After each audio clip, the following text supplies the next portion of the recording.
किसी भी संवैधानिक पद पर बैठे व्यक्ति को शोभा नहीं देता है। जिस तरीके से यूपी के एक मिनिस्टर ने बलिया के डीएम को खत लिख करके अजान के सिलसिले में लाउड स्पीकर पर अजान के सिलसिले में आपत्ति दर्ज कराई है, हम ये समझते हैं कि ये अफसोसनाक है। सभी को मालूम है कि अजान मुश्किल से 2.5 से 3 मिनट में हो जाती है और अगर कहीं पर किसी को कोई दिक्कत और परेशानी उसके बावजूद भी हो रही है तो वहाँ मस्जिद के कमेटी से राब्ता करके उसके वॉल्यूम को ज़रूर कम कराया जा सकता है। लेकिन ये कहना कि माइक पर अजान ना हो, ये हम समझते हैं कि गैर मुनासिब है और अपने मुल्क की गंगा जमनी तहजीब के खिलाफ है। और यहाँ चाहे मंदिरों से कीर्तन भजन का मामला हो या मस्जिदों से अजानों का मामला हो, इसमें कभी भी किसी ने कोई भी आमतौर पर एतराज नहीं किया। अब इस तरीके के तो जो बातें उठ रही हैं ये हम समझते हैं कि मुनासिब नहीं है। हालांकि इस बयान की निंदा भी हो रही है, लेकिन इस चर्चा को आगे बढ़ाएंगे। कुछ खास मेहमान हमारे साथ जुड़ेंगे, लेकिन आज के जो सवाल है वो आपको बता देते हैं। पहला सवाल हमारा यह है कि मंत्री जी को बुर्के से बैर आखिर क्यों है। सवाल नंबर 2 यह है कि क्या हिजाब से महिलाओं के अधिकारों का हनन होता है। मंत्री जी के मजहबी बयान के आखिर मायने क्या हैं। तीसरा सवाल यह है, क्योंकि आरोप यह लगता है कि सिर्फ एक धर्म की राजनीति भारतीय जनता पार्टी करती है। यह आरोप इन बयानों के बाद लगाया जा रहा है, लेकिन पहले लाउड स्पीकर को लेकर दिया गया बयान, उसके बाद बुर्के को लेकर दिया गया बयान और अब इस बयान के बाद बवाल मचा हुआ है।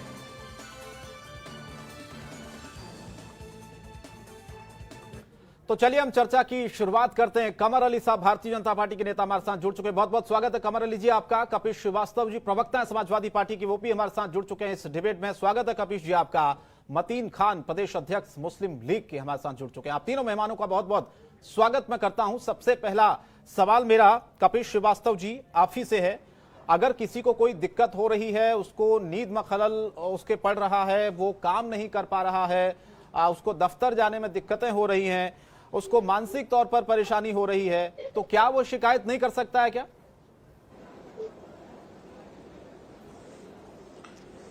देखिए, शिकायत करना एक आम बात है, वो कोई बड़ी बात नहीं है।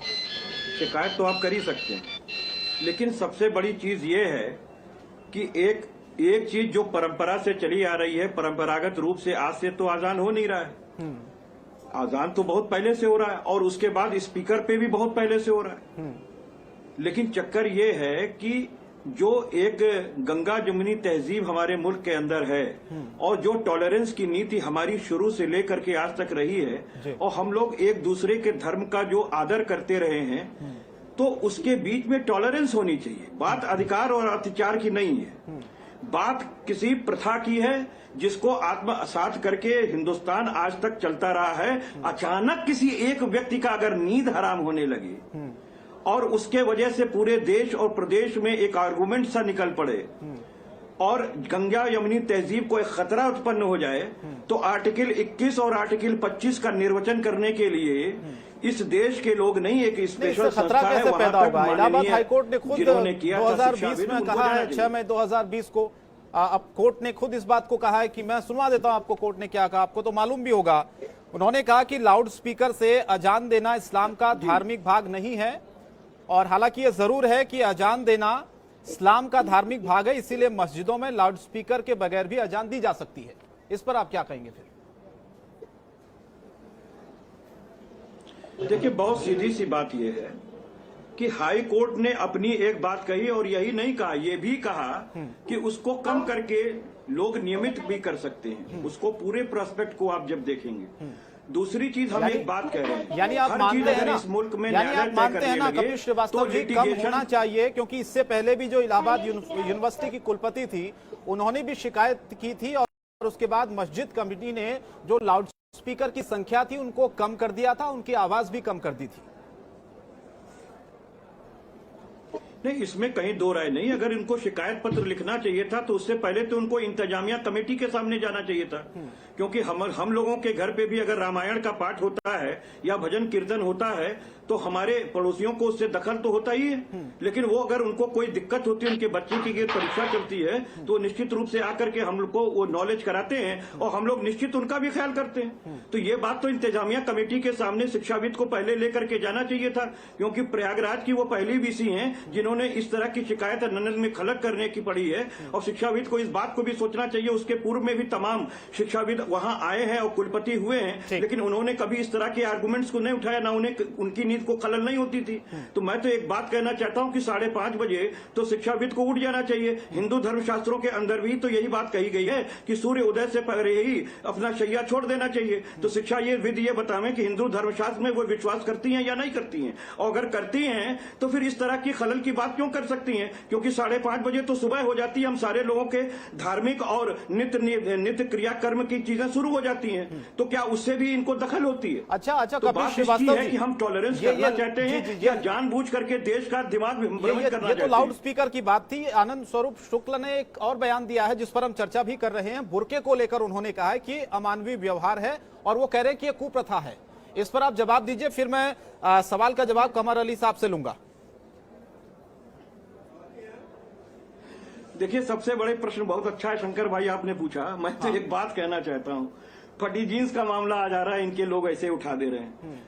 ऐसे मंत्री बने हुए हैं जिनको कि अब परिधान पर डिस्कशन के अलावा उत्तर प्रदेश की व्यवस्था पर, देश की व्यवस्था पर, देश के संविधान पर, देश के नौजवानों की रोजगार पर, किसानों के ऊपर इनको कोई बात नहीं करनी है। ये बात करके दिग्भ्रमित करना चाहते हैं पूरे देश के अंदर, ये भटकाना चाहते हैं दिमाग, इस तरह से इसलिए बात लेकर के आ रहे हैं। अरे भाई, मुझे सिर्फ ये बता दें माननीय मंत्री जी, आप डिसाइड करेंगे कि इस देश, स्वतंत्र देश के स्वतंत्र नागरिक क्या पहनेंगे और क्या नहीं पहनेंगे। ठीक, मैं जवाब ले लेता हूं। अगर बुर्का कुछ ऐसा होता कि समान प्रज्ञावान व्यक्ति जो है गैर कानूनी काम कर लेता तो मुझे समझ में आता।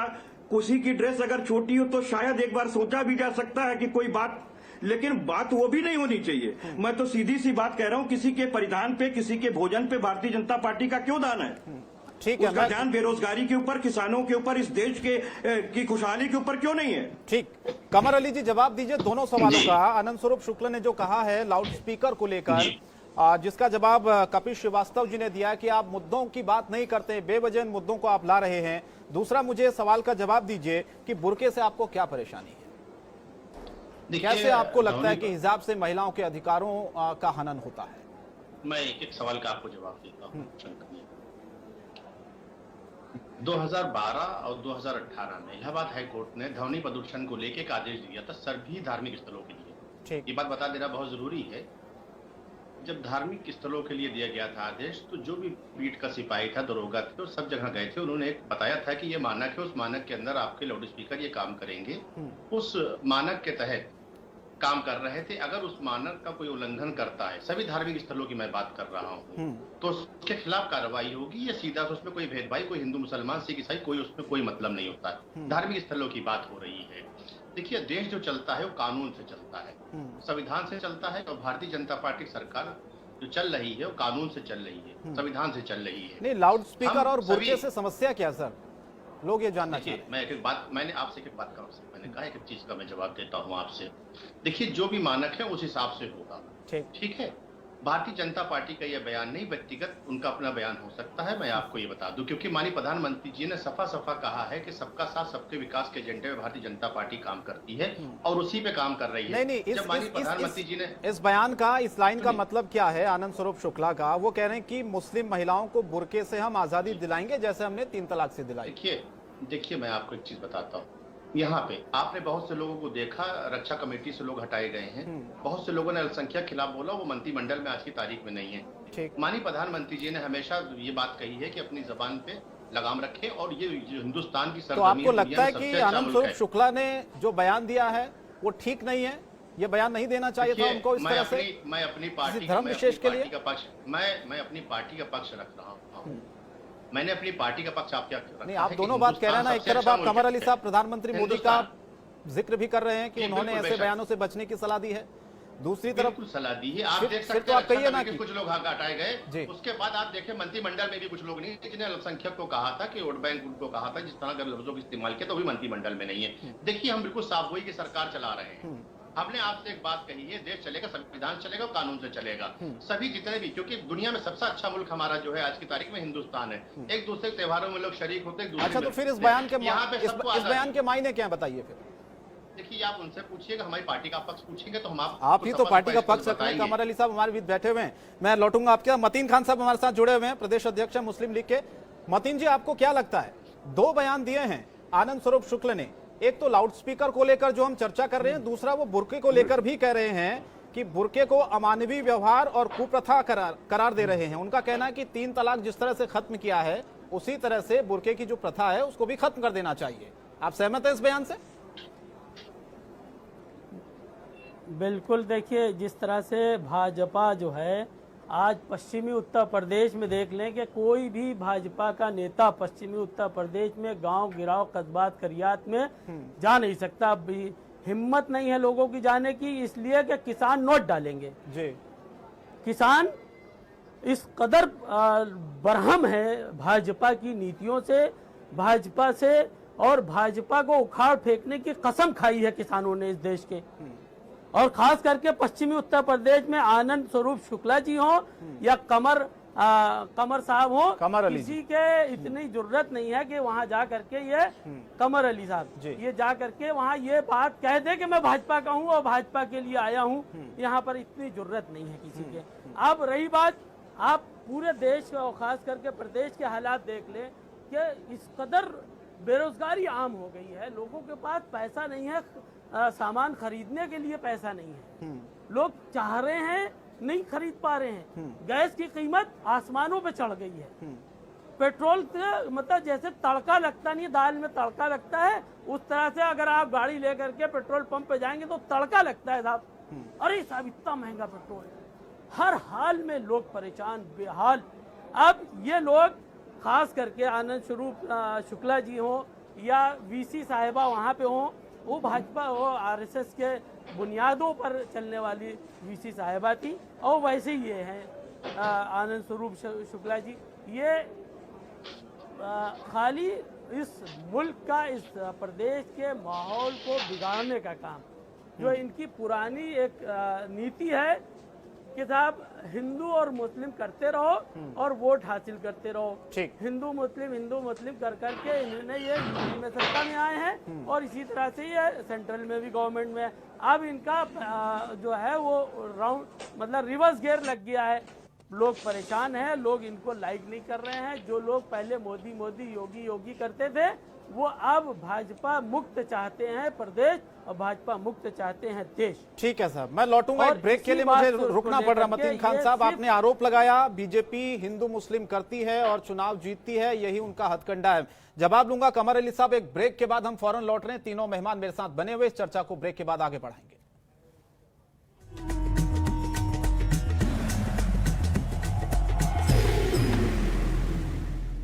बढ़िया है, प्राकृतिक हल्दी मिर्ची धनिया नहीं, मिर्ची धनिया हल्दी। Jantantra TV and press the bell icon, never miss any update.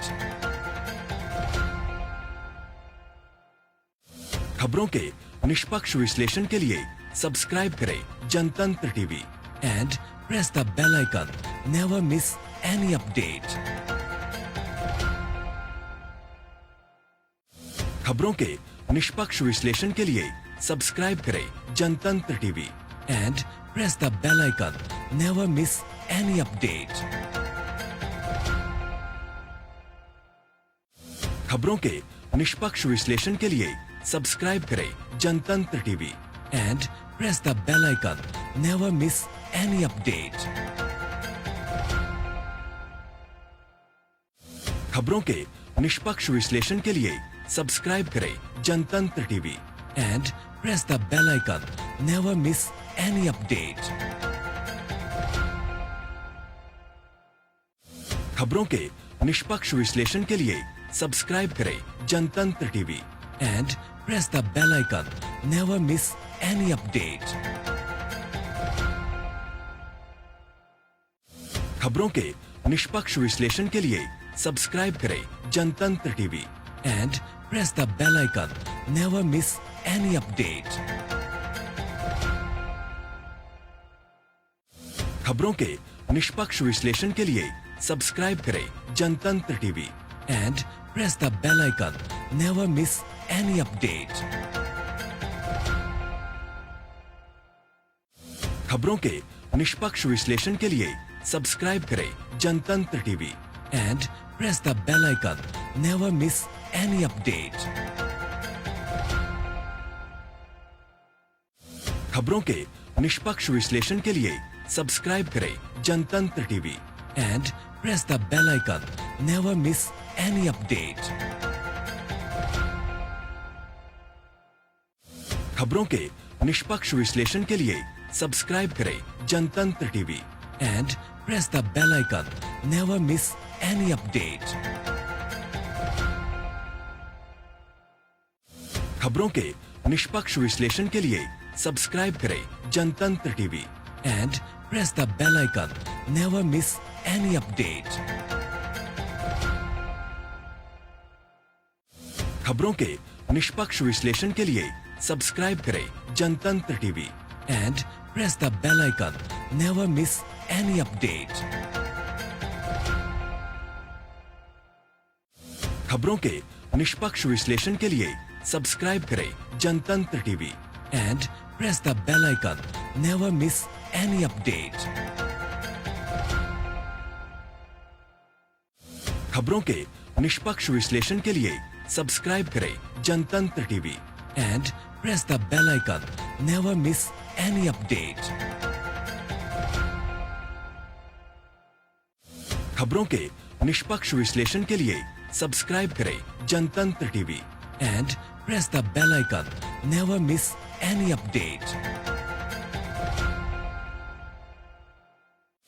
खबरों के निष्पक्ष विश्लेषण के लिए सब्सक्राइब करें Jantantra TV and press the bell icon. Never miss any update. खबरों के कपिल जी, भाजपा के लोगों को कमर अली जी का कहना है कि बयान तो आपके सभी CM साहब पार्टी क्या के कह नेता रहे हैं? देते हैं। आपकी CM पार्टी के नेताजी ने भी बड़ा बयान दिया था जो उन्होंने बताया अभी। दरअसल ये है कि जब जानकारी पूरी नहीं होती है तो लोग इसी तरह की बात करते हैं। माननीय नेताजी ने तो दामिनी केस के आप अंदर जानकारी दे जो दीजिए। वर्मा कमेटी की रिपोर्ट थी उसके तहत बातें कही थी। हाँ, मैं दे रहा हूं। जी मतीन साहब, मैं आपको नहीं कह रहा हूं, कमर भाई को कह रहा हूं तो ये कि आनंद जो जी, ये आनंद नेताजी जी के ये बयान की बता बात कर दीजिए। रहे हैं, इनको दरअसल अरे, जानकारी नहीं शंकर जी है। इधर ये कमर अली साहब से ये बता दे कि ये जो है ये इनके आनंद स्वरूप के लिए क्या करेंगे ये? ठीक है, सवाल पूछ लिया मैंने मतीन जी। शुक्ला कपिल जी का आप जो बोलिए। बयान है हाँ। जो नकाब के ऊपर, उस पे ये क्या वजाहत देंगे ये?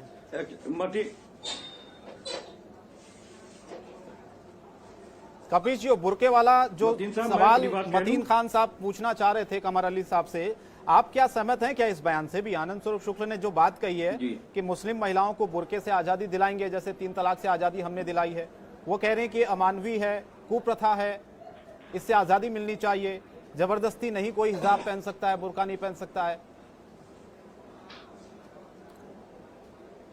बड़ा ताज्जुब है कि भारतीय जनता पार्टी भी अब आजादी की बात करने लगी है। इसलिए कि इस देश की गुलामियों पे लादने वाली भारतीय जनता पार्टी, जो जनसंघ और इनका रहा वीर सरवरकर साहब और गवरकर साहब का, जिन्होंने अंग्रेजों से माफी मांगी और 60 रुपए की पेंशन उठाई थी, ये भी अब आजादी की बात करने लगे। क्योंकि मुल्क तो इन्हीं की वजह से हम लोग पराधीन थे और इन्होंने एक भी स्वतंत्रता संग्राम की लड़ाई लड़ी। एक आदमी इनका सवाल का नहीं, जवाब है वो लीजिए जरा। जो एक लड़ रहा था वो भी जाकर के अंग्रेजों में मिल गया। शंकर जी, हमें लगता है अब मैं वही जवाब दे रहा हूँ, मैं वही जवाब क्यों नहीं दूंगा, क्यों नहीं पूछूंगा, मैं क्यों नहीं दूंगा? जब आप नेताजी की बात कर सकते हैं तो मैं आपके असली चेहरे को उजागर नहीं करूंगा। आज आप आजादी की बात करते हैं, जब कन्हैया कुमार आपको आजादी की नारे लगाते हैं तो आप देश के विरोधी बताते हैं उन्हें। कन्हैया कुमार जब तमाम चीजों से, बेरोजगारी से, इस देश में जो तानाशाह सरकार है उससे आजादी की बात करते हैं तो आप उनको तानाशाह बनाते हैं। आप कहते हैं कि ये देश के विरोधी हैं और आज आप चले बुर्के से आजादी दिलाने के लिए। अरे बुर्का से आजादी दिलाएंगे कि घूंघट से आजादी दिलाएंगे या फटी हुई जीन्स देखेंगे आप? अरे मुझे आप बताइए, मुझे आपको मालूम ही नहीं है, सुचेता कृपलानी से लेकर के और जेपी तक और लोहिया तक ये समाजवादी लोग थे जिन्होंने उसमें आंदोलन में भाग लिया। आप फालतू की बात मत कीजिए, आपका डिस्कशन बेकार है, आपको जानकारी है नहीं, आप खाली आवाम करते रहिए, आवाम के नाम पे हैवानियत का काम कीजिए और कोई दूसरा काम आपके पास का नहीं है। आपने नाम आवाम का लिया, काम हैवानियत का किया है। आज किसान 300 से ज्यादा शहीद हो गया, उस पर ध्यान नहीं है। आज आपके मंत्री का कहना है कि बुर्का हटा करके आजाद कर देना है, आजाद पे बात कर लेना है, देश की बेरोजगारी पे बात नहीं करना है, देश के किसानों पे बात नहीं करना है, पुरानी पेंशन नीति पे बात नहीं करना है, वेतन आयोग पे बात नहीं करना है कि हम क्यों वेतन आयोग खत्म कर दिए, हम क्यों 40% की बेरोजगारी कर रहे, हम क्यों GDP 23.9% की ले आए। आप इस पर कोई बात नहीं करेंगे। आपके काम में आगरा में दरोगा मारा जा रहा है, वो दरोगा जो जाके समझौता करा रहा है, आपकी सरकार मरवा रही है एक बार बता दीजिए हमें, नीलाम हो रही है, जब मुख्यमंत्री जी की मोहतरमा सेफ नहीं थी, वो कहती थी कि हम जाके मुख्यमंत्री जी से शिकायत करेंगे, जो कि कोई लेना चाहता नहीं है, करेंगे। आपको आप ये बताइए, आप किस तरह की सरकार आपकी थी? ये तो आपकी सरकार ये किस तरह सरकार थी? में जब माननीय मुख्यमंत्री जी ठीक की साहब, मोहतरमा उत्तर प्रदेश में सेफ नहीं थी, मेरे पास आप वक्त कम क्या है। करेंगे? कमर अली जी, कपिल श्रीवास्तव जी, मेरे पास समय की कमी है सर। ठीक है, आपने आरोप लगाया, उसका जवाब कमर अली साहब ने दिया। मतीन खान साहब, उस मुख्यमंत्री की क्या कहिएगा जिसके पास तो कुछ नहीं है, उन्होंने और कहा प्रधानमंत्री ने अपनी पत्नी छोड़ रखी है दूसरों के लिए। अब मुख्यमंत्री जी की मोहतरमा ने क्या कहा था? नहीं, मुख्यमंत्री जी की मोहतरमा ने ये कहा था, पर्सनल टिप्पणी से बचिए कपिल श्रीवास्तव जी। ये डिबेट है, चर्चा का विषय मैंने आपको दिया था, आप कहाँ चले गए लेकर? ऐसा आदमी राम राज्य की नहीं, मुझे रोकना पड़ेगा सर डिबेट को, मुझे डिबेट को ही रोकना पड़ेगा। राम राज्य की स्थापना मोहतरमा सुरक्षित नहीं थी, जब कानून व्यवस्था सुरक्षित नहीं थी, तो आप बताइए आप किस तरह की बात करेंगे? जी के ऊपर क्यों नहीं जाऊंगा? आप किस तरह की बात करेंगे? उनका जीवन लिया जाता है, आप क्या किस सारे तरह लोग की बात, किस समाजवादी की बात के लिए करेंगे? अपनी पत्नी का आप परित्याग कर समाजवादी की दें? बात नहीं करते हैं, कमल आप भाई, आप समाज की बात करते हैं। कपिल जी, मुझे आपको रोकना पड़ेगा सर। कपिल जी, माफी के साथ रोक रहा हूँ। कमर अली जी, आपको भी रोक रहा हूँ। कमर अली जी, आपको भी रोक रहा हूँ। वक्त खत्म हो गया डिबेट का। मैं चाह रहा था कि चर्चा इस पर हो, आनंद स्वरूप शुक्ल के उस बयान को लेकर। आप डिबेट को दूसरी तरफ ले गए, इसलिए समय की कमी है सर। बहुत बहुत धन्यवाद हमारे साथ जुड़ने के लिए कमर अली जी, कपिल श्रीवास्तव जी और मतीन खान साहब, आपका भी बहुत बहुत शुक्रिया इस चर्चा में शामिल होने के लिए। फिलहाल आज के लिए इतना, लेकिन जनतंत्र टीवी पर खबरें जारी रहेंगी। नमस्कार।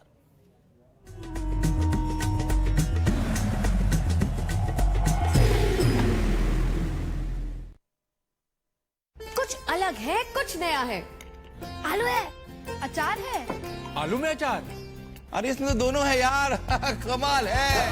MDH का अचारी आलू मसाला, आलू में अचार का मजा। MDH अचारी आलू मसाला।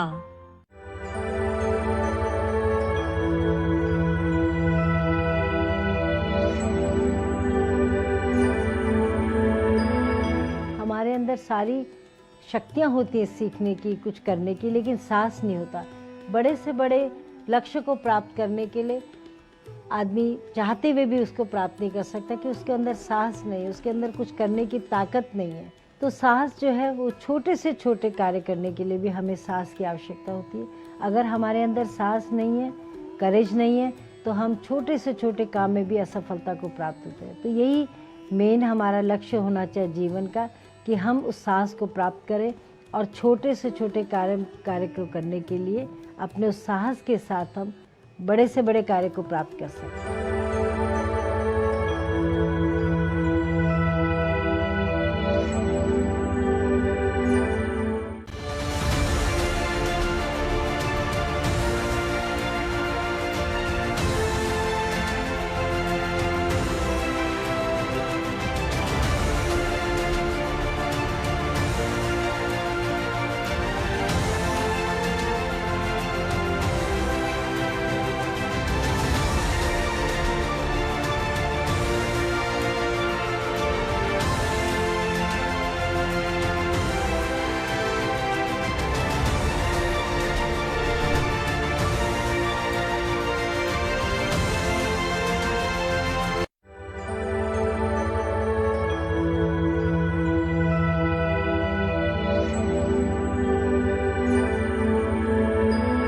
जब तक मनुष्य सच्चाई से अपने जीवन को जीता है तो उसको कोई भी कठिनाई नहीं होती है। निष्पक्ष विश्लेषण के लिए सब्सक्राइब करें Jantantra TV and press the bell icon. Never miss